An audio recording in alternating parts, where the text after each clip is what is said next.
ঢাকা সিটিতে কোরাইল বস্তিতে মধ্যরাতে অগ্নিকাণ্ডে শত শত পরিবার অভাব ছিল। রাত্রেবেলাই এই জামাতের আমির জামাত এই লোকদেরকে আর্থিক সহযোগিতা এবং চিকিৎসা সহযোগিতা তাৎক্ষণিকভাবে শুরু করেছেন এবং এটা এখনো চলমান। এই প্রোগ্রামগুলি আমরা গত 15 বছর আমরা কখনোই বন্ধ করিনি। আমরা গোপনে এটা চালিয়ে গেছি।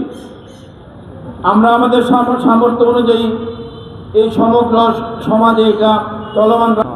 ভবিষ্যতে এই প্রোগ্রামগুলি আমরা যদি রাষ্ট্র ক্ষমতায় যেতে পারি, আপনারা যদি সহযোগিতা করেন, রাষ্ট্রীয় সম্পদ সঠিক বন্টনের মাধ্যমে জামাতে ইসলামী এই রাষ্ট্রের আমূল পরিবর্তনে সচেষ্ট হবেন এবং এই এলাকার সমস্ত জনগণের মধ্যে সমস্যাগুলি দূরীকরণের চেষ্টা করবেন। সম্মানিত অতিথি এবং উপস্থিতি, আপনারা জানেন গত 54 বছর যাবৎ এই রাষ্ট্রের মধ্যে যে সমস্ত সরকার ক্ষমতায় এসেছিলেন, আমাদের এলাকার মধ্যে প্রত্যেকে এমপি ছিলেন, অনেকগুলো এমপি ছিলেন। কোন এমপি যদি তার অর্ধেক কাজ, বরাদ্দের অর্ধেক কাজ যদি এলাকায় করত, আমাদের এই দুই অবকাঠামো রাস্তাঘাটগুলি এত দুরবস্থা হতো না। সবাই তো দক্ষ ছিল, লেখাপড়াই ছিল, কিন্তু সৎ ছিল না।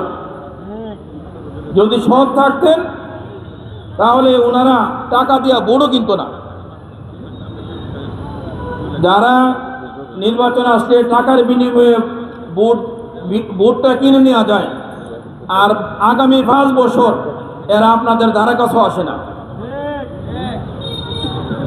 সুতরাং আগামী নির্বাচনে, যে কোনো নির্বাচনে আপনারা টাকার বিনিময়ে কাউকে ভোট দিবেন না। এ ওয়াদাটা আপনারা করতে পারেন কিনা? এ বলে আমার সংক্ষিপ্ত বক্তব্য এখানে শেষ করছি। আসসালামু আলাইকুম।